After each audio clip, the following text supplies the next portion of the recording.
Hey guys, welcome back. So in this video I'm going to show you how you can make multiple choice questions in Remnote.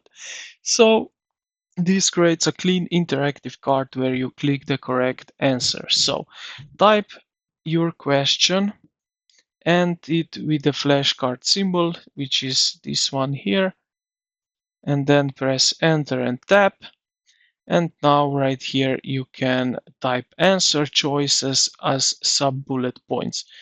And gold, let's say silver, I don't know, stone. Now what we need to do is highlight the answer choices. So what you need to do now is head over here to the three dots. As you can see here, open Omnibar for bulk action. And then you can type in here multiple choice.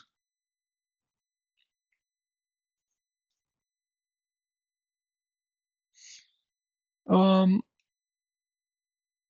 Disable for all cards, disable like that. Yes, okay. I like that. Now, to set the correct answer, click the bullet point of the right answer. So this is this one here. And select mark as correct. So we need to mark it as correct from the menu or use the shortcut Ctrl Alt C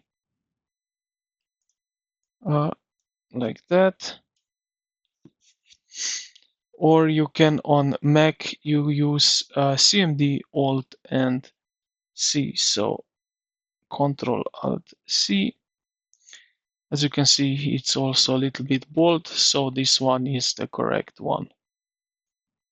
And yeah, this is how you can make multiple choice question in Remnote. So I hope this video helped you out. If you did, consider to like the video and subscribe to the channel. Thank you for watching, and I will see you in the next.